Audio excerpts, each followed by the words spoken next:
이사야서 39장입니다. 구약성경 1014쪽 전으로 보시면 되겠습니다. 이사야서 39장 1절부터 8절까지 말씀을 함께 봉독하여 올리겠습니다. 1절부터 함께 봉독드립니다. 그때 발라단의 아들 바벨론 왕 모로닥 발라단이 히스기야가 병들었다가 나았다 함을 듣고 히스기야에게 글과 예물을 보낸지라. 히스기야가 사자들로 말미암아 기뻐하여 그들에게 보물 창고 곧 은금과 향료와 보배로운 기름과 모든 무기고에 있는 것을 다 보여주었으니 히스기야가 궁중의 소유와 전 국내의 소유를 보이지 아니한 것이 없는지라.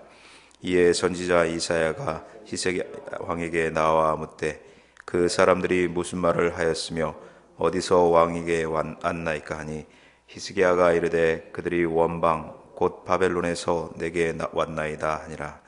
이사야가 이르되 그들이 왕의 궁전에서 무엇을 보았나이까 하니 히스기야가 대답하되 그들이 내 궁전에 있는 것을 다 보았나이다. 내 창고에 있는 것으로 보이지 아니한 보물이 하나도 없나이다 하니라. 이사야가 히스기야에게 이르되 왕은 만군의 여호와의 말씀을 들으소서. 보라, 날이 이르리니 내 집에 있는 모든 소유와 내 조상들이 오늘까지 쌓아둔 것이 모두 바벨론으로 옮긴 바 되고 남을 것이 없으리라. 여호와의 말이니라. 또 내게서 태어날 자손 중에서 몇이 사로잡혀 바벨론 왕궁의 환관이 되리라 하셨나이다 하니 히스기야가 이사야에게 이르되 당신이 이른 바 여호와의 말씀이 좋소이다 하고 또 이르되 내 생전에는 평안과 견고함이 있으리로다 하니라. 아멘.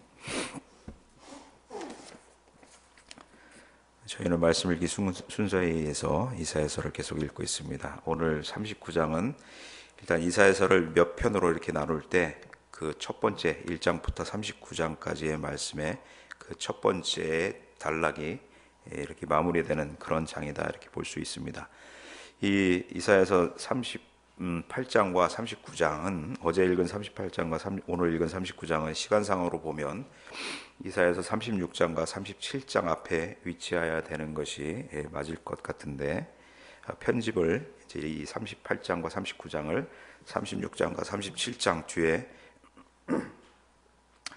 놓은 그런 의도가 있다라는 것을 보게 되실 것입니다.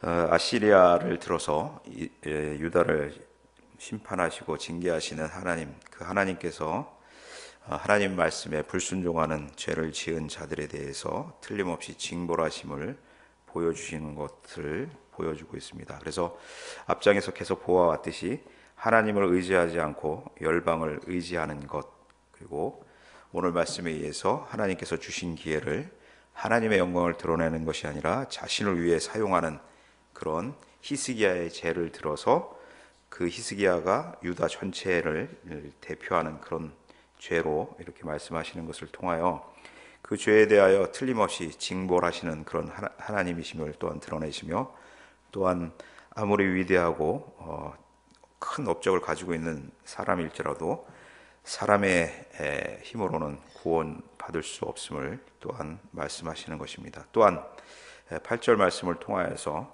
징계를 받고 그 징계가 끝이 아니라 하나님의 다스리심, 섭리 속에서 다시금 회복하게 하실 그런 소망을 또한 담고 있는 그런 말씀이 오늘 읽은 이 말씀의 안에 함축되어 있다. 그리고 그런 38장과 39장을 36장과 37장의 뒤에 이렇게 배치한 의미를 담고 있다라는 것을 알려주시는 것입니다. 그러면서 모든 것이 전적으로 하나님의 은혜 안에서 이루어지는 것이다라는 것을 말씀하고 있습니다. 이렇게 데려지는 모든 것들이 하나님의 섭리와 경륜 안에서 이루어지는 일이다라는 것을 말씀하시고 있다라는 것이고, 그래서 구원은 전적으로 하나님께서 이루어가는 역사임을 알게 하시고자 하는 것입니다. 마찬가지로 이 39장에서 히스기야의 교만으로 유다의 멸망이 예고되고 있습니다. 6절과 7절에 보시면 바벨론으로 보여준 그 바벨론 사절단들에게 보여줬던 모든 것들이 옮겨지게 될 것과 그 후손들 중에 몇 명이 이제 사로잡혀 갈 것에 대한 그런 유다의 멸망이 예고되고 있습니다. 실제로 히스기야 이후 100년 후쯤에 유다가 망하게 되는 것들이 이 말씀의 성취로 보여지는 것을 저희는 성경을 통하여 확인하게 됩니다. 유다의 멸망은 그렇기 때문에 유다의 멸망은 히스기야의 교만으로 망하게 되는 것처럼 오늘 말씀을 보면 보이지만 우리는 그 이면에서 더 크게 역사하시는 하나님의 섭리, 다스리심을 볼 수 있어야 한다라는 것입니다. 하나님께서 다스려 가시는 그 속에서 택한 자들을 구원하시기 위한 그 하나님의 풍성하신 사랑과 심오한 계획을 가지고 계시는 것, 그래서 모든 것이 하나님의 뜻에 따라 진행되고 모든 일들이 성취되어 가는 그런 것들임을 철저하게 알게 하시고자 한다라는 것입니다.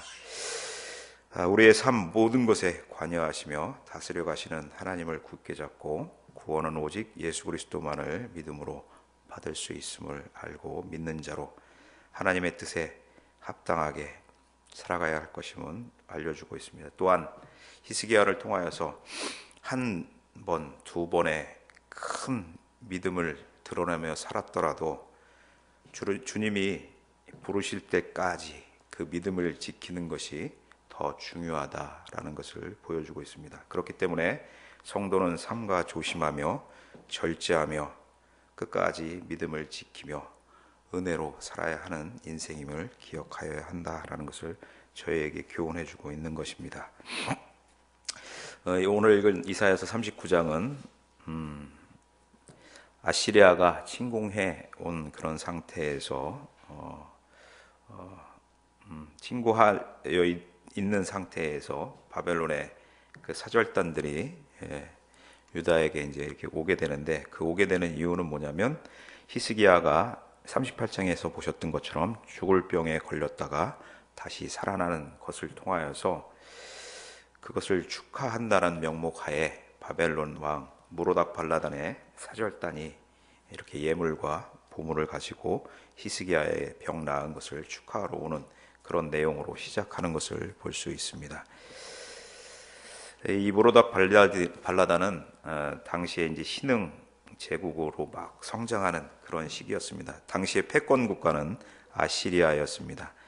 아시리아의 사르곤 2세에 의하여 이 무로닥 발라단이 축출되었다가 다시 왕권을 잡고 그 사르곤 2세의 아들인 사네립이 왕이 되었을 때 다시 그 주변 나라 아시리아에 대항하기 위하여 주변 나라들을 이렇게 연합시키고 있는 그런 의도에서 히스기야의 왕이 병에 걸렸다 나았을 때 그것을 축하한다는 명목하에 유다를 정탐하기 위하여 이렇게 오게 되는 것이죠.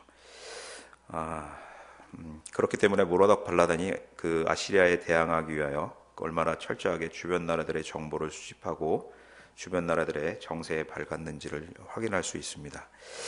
히스기야 왕은 그런 대국에서 이렇게 자기의 병이 나은 것을 축하해주기 위한 사절단이 옴으로 해서 스스로 고무되고 그 고무됨으로 인하여 교만한 모습을 보이게 되는 그런 것을 확인하게 됩니다. 그래서 바벨론의 사신들이 왔을 때 그 자기의 보물과 무기고를 다 보여주며 자랑하는 내용을 보여주고 있습니다. 당시에 보물구와 무기고를 보여준다라는 것은 상대방과 어떠한 그 동맹을 맺기 위한, 내가 당신과 동맹을 맺을 수 있는 어떠한 여건이 된다라는 것을 자랑하는 그런 의미를 담고 있다, 이렇게 봅니다. 그런데 이렇게 보물고와 무기고를 보여주는 그 히스기야의 행동은 하나님이 보실 때 심히 악한 것이었다라는 것이죠. 히스기야가 병들었다가 나은 것과는 하등의 관계가 없는 자기 과시의 자랑이었다라는 것입니다. 좀 전에도 언급드렸듯이 히스기야가 나도 대국인 바벨론과 동맹을 맺을 수 있는 그런 역량을 가지고 있다라는 것을 보여주고 자랑하고 싶었던 것입니다. 한마디로 말씀드리면 그것은 교만의 마음이었다라는 것입니다. 히스기야의 병은 우리가 익히 알듯이 하나님의 전적인 은혜로 나은 것을 저희가 알고 있습니다. 그 하나님의 베푸신 은혜와 하나님의 대하여는 자랑하지 않고 자기 스스로가 무엇을 하여 병이 나은 것처럼 전혀 상관없는 그 무기고와 보물고를 자랑하였던 것입니다. 역대하 32장에 보시면 이런 말씀이 있습니다. 역대하 32장 32장 31절에 보면 바벨론 방백들이 히스기야에게 사자를 보내어 그 땅에 나타난 이적을 물을 때 하나님이 히스기야를 떠나시고 그 심중에 있는 것을 다 알고자 하사 시험하셨더라. 그 땅에 나타난 이적이 무엇이냐면 히스기야가 병들었다 나은 것이죠. 그것에 왜 그렇게 됐는지를 물었을 때 히스기야는 보물과 무기고를 보여주며 자랑하는 것이 아니라 하나님만을 높이며 하나님만을 자랑하면 되는 것이었습니다. 자기를 드러내려고 할 하등의 이유가 없던 그런 것이죠. 우리도 인생을 살면서 하나님께서 베풀어 주신 모든 것들에 대하여 하나님께 영광 돌리기보다는 자기 스스로 이룬 것처럼 생각하여 교만할 때가 너무나 많습니다. 순간순간 주어질 때마다 하나님의 은혜이다라고 입으로는 고백하지만 마음속으로는 내가 잘나서 그런 거지 라고 은연중에 심중에 마음의 중심을 자기에게 놓는 그런 경향이 얼마나 많은지를 보게 됩니다. 대표적으로 이렇게 보면 좋은 대학을 가는 것, 좋은 직장에 취직하는 것, 자기가 출세하는 것, 이런 것들이 그렇게 보여지는 것이죠. 자기 스스로 좋은 모리를 가지고 있기 때문에 열심히 공부하여서 내가 이룬 것이다라는 착각을 할 수가 있다라는 것입니다. 그리고 내가 성취해낸 업적이다라고 생각할 수 있다라는 것이죠. 그러나 조금 더 지혜로운 사람이라면 그 이면에서 그 모든 것을 하나님의 뜻에 합당하게 사용하도록 하기 위하여 먼저 제공해 주신 분이 있다라는 것을 기억하셔야 한다라는 것입니다. 그러한 지혜를 가진 자는 그 모든 기회를 주시고 그 모든 재능을 주신 그 하나님께 감사하며 영광과 감사를 하나님께 겸손히 돌려드리는 그런 지혜를 가진 자다라는 것입니다. 모든 것이 주께로부터 연연함을 안다면 이 땅에서 잘 되고 이 땅에서 어려운 곳에 처하게 될 때 너무 그 상황에 집착하지 않는다라는 것입니다. 그 상황을 통하여 나를 성화시켜 가시려고 하는 하나님의 뜻에 집중하게 된다라는 것입니다. 그렇게 하나님의 뜻에 집중하는 그런 성도의 여유를 가지고 하나님만을 높이고 증거하는 신실한 성도의 삶을 살아가셔야 되겠다라는 것입니다. 그렇게 우리가 소망할 수 있는 것은 우리의 인생의 주인이 내가 아니고 우리를 이끌어 가시고 섭리하시고 다스려 가시는 하나님께 있다라는 것을 온전히 알기 때문입니다. 그런 은혜 안에 사는 자임을 감사하시며 사는 인생 되시기를 바랍니다. 히스기야는 병이 나은 후에 본인이 38장 15절과 20절에서 하나님께 약속드린 바대로 행하여야 했습니다. 38장 15절에 보시면 주께서 내게 말씀하시고 또 친히 이루셨사오니 내가 무슨 말씀을 하오리까 내 영혼의 고통으로 말미암아 내가 종신토록 방황하리이다. 고통당할 때 20절의 고백을 볼 수 있습니다. 히스기야가 20절에 38장 20절에 여호와께서 나를 구원하시리니 우리가 종신토록 여호와의 전에서 수금으로 나의 노래를 노래하리로다. 이렇게 고백합니다.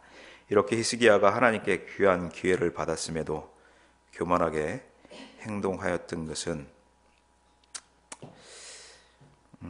히스기야가 병들었다가 나음으로 인하여 열방으로부터 칭송을 받고 존대를 받았기 때문인 것을 확인하게 됩니다. 하나님의 은혜를 통하여 하나님이 형통하게 하심으로 주변 나라들로부터 히스기야가 대단한 인물로 이렇게 보였다라는 것이죠. 근데 그런 은혜를 받은 히스기야는 마음이 교만하여 그 받은 은혜에 보답하지 아니하다라는 것입니다. 역대하 32장 23절부터 25절의 내용에 보면 히스기야 마음이 교만하여 그 받은 은혜를 보답하지 아니함으로 진노가 저와 유다와 예루살렘에 임하게 되었더니라고 이렇게 기록되어 있는 성경 말씀을 통하여 히스기야의 마음이 교만하여서 그 유다를 대표하는 히스기야의 죄를 유다 모든 백성들의 죄와 동일한 그런 것으로 이제 유다 백성들이 징계를 받게 되는 것임을 말씀해 주시고 있는 것입니다. 이런 말씀을 통하여서 우리가 기억하셔야 될 것은 타인들이 칭찬할 때 그리고 내가 형통하여 잘 나갈 때 삼가 조심하며 나를 살피고 하나님의 존전에 겸손하게 나아가는 그런 마음의 자세가 있어야 하겠다라는 것입니다. 모든 것이 하나님께서 사랑하시는 자에게 주시되 그 주실 때 그 사람의 마음 중심이 어디를 향하여 있는지를 확인하고 싶어 하신다라는 것입니다. 하나님만을 자랑하는 그런 삶으로 살아가시기를 바랍니다. 이 바벨론 사신들이 히스기야 왕에게 와서 이렇게 모든 것을 다 본 다음에 이사야 선지자가 왕에게 나와서 묻는 것이죠. 3절에 보시면 그 사람들이 무슨 말을 하였나이까? 그리고 어디서 왔나이까? 이렇게 물었을 때 히스기야 왕이 여기에 이제 찔림이 있었던 것입니다. 첫 번째 대답에는 대답하지 않습니다. 무슨 말을 하였나이까? 여기에는 대답하지 않고 어디서 왔나이까에만 대답합니다. 원방 바벨론에서 왔습니다. 이렇게 얘기하죠. 그렇기 때문에 이 무슨 말을 하였느냐라는 것은 동맹 관계에 대한, 그러니까 하나님을 선택할 것이냐 열방의 강한 나라를 선택할 것이냐에 대한 그런 부분에 있어서 동맹에 관련된 내용을 다루었을 것이다라는 것을 짐작한 이사야의 질문이었던 것입니다. 이 부분에 대답하지 않는 히스기야의 왕의 모습을 보고 다시 질문하죠. 그 사람들이 무엇을 보았나이까? 라고 이렇게 질문하는 것입니다. 거기에 히스기야 왕이 내 궁전에 있는 모든 것을 다 보여주었다 이렇게 말을 하는 것이죠. 서두에 언급하였듯이 무기와 보물고를 보여준다는 것은 상대방에 대하여 내가 당신과 동맹을 맺을 만한 그런 역량이 있는 사람이다라는 것을 보여주는 것이다라는 암묵적인 의미가 있는 것입니다. 그렇기 때문에 그런 이사야가 질문할 때 그런 의미를 담고 있는 것을 보게 되는 것입니다. 결국 히스기야는 이렇게 교만함으로 자기를 드러내고자 하는 것으로 대국 바벨론에서 보낸 사절단들에게 자기를 인정받고 싶어 해서 모든 것을 보여주는 것이죠. 보여주어서 내가 당신과 동맹을 맺을 만한 그런 나라다라는 것을 증명받고 싶었던 것입니다. 이로 인해서 이사야 선지자는 하나님께 의지하지 않고 바벨론을 의지함에 대하여 히스기야 왕이 징계받을 것을 6절과 7절에 기록해 놓은 것을 말씀하시는 것입니다. 보라, 날이 이르리니 내 집에 있는 모든 소유와 내 조상들이 오늘까지 쌓아둔 것이 모두 바벨론으로 옮긴 바 되고 남을 것이 없으리라. 여호와의 말이니라. 또 내게서 태어날 자손 중에서 몇이 사로잡혀 바벨론 왕궁의 환관이 되리라 하셨나이다 하니 이렇게 말씀하십니다. 이에 히스기야 왕의 반응이 8절에 나와 있습니다. 히스기야가 이사야에게 이르되 당신이 이른바 여호와의 말씀이 좋소이다 하고 또 이르되 내 생전에는 평안과 경고함이 있으리로다 하니라. 이 말씀이 이렇게 그냥 액면으로 문자 그대로 받아들이면 히스기야 왕이 굉장히 이기적인 그런 사람으로 느껴집니다. 그렇지만 이사야의 질문을 통하여서 자기의 잘못을 깨닫고 하나님이 이사야를 통하여 주신 6절과 7절의 말씀이 그대로 이루어질 것에 대하여 좋다고 말씀하는 것이죠. 그러니까 하나님의 말씀이 그대로 이루어질 것이고 그 하나님의 말씀 안에는 유다가 심판으로 멸망할 것이 아니라 하나님께서 사랑을 베푸시고 보호하시고 다스리심으로 다시 세우실 것에 대한 그런 신뢰가 있는 그런 말씀이기 때문에 8절에처럼 말씀을 하는 것입니다.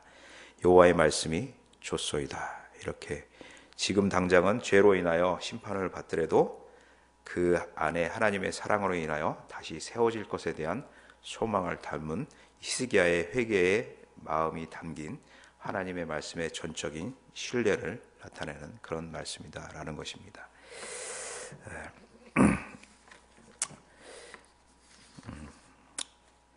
히스기야와 마찬가지로 성도를 하면서 하나님께서 베풀어 주신 은혜, 사랑 이런 것들에 감사하고 하나님을 자랑하는 그런 삶이 되어야 될 것인데 비하여서 우리의 현실의 삶은 어떤지 잘 보셔야 될 것이다라는 것입니다.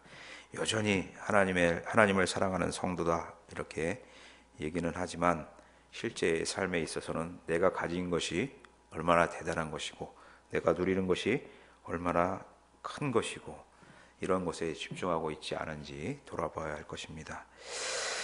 우리나라 초기에, 기독교 초기에 신앙의 선배들을 이렇게 보면 세상 사람들로부터 욕을 많이 먹었습니다. 그 이유는 그 시대의 기독교인들이 세상에 자기들과 다른 모습을 너무나 많이 보여주었기 때문입니다. 그것은 말씀대로의 삶을 통하여 세상 사람들은 도저히 생각할 수 없는 수준 높은 구별됨을 보여주었기 때문이죠. 높은 윤리의식, 도덕의식, 희생, 봉사, 헌신 등등 그 사람들의, 세상 사람들이 가지고 있는 가치관으로는 도저히 생각할 수 없는 그러한 구별됨을 보여주었기 때문입니다. 그러나 오늘날 시대에도 여전히 기독교인은 세상 사람들로부터 욕을 먹고 조롱을 받습니다. 그러나 그렇게 조롱받는 이유에 그 근거를 보면 전혀 기독교 초기의 신앙의 선배들과는 다른 이유로 비난을 받고 있다는 것입니다.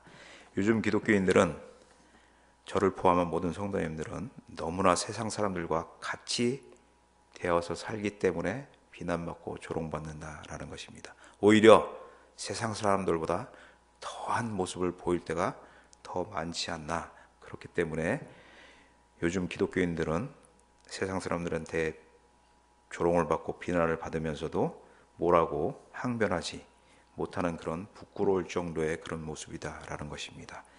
하나님 말씀을 따라 산다고 하면서 하나님의 말씀을 따라 사는 구별됨이 없기 때문에 세상 사람들로부터 오히려 조롱을 받고 있는 것이죠.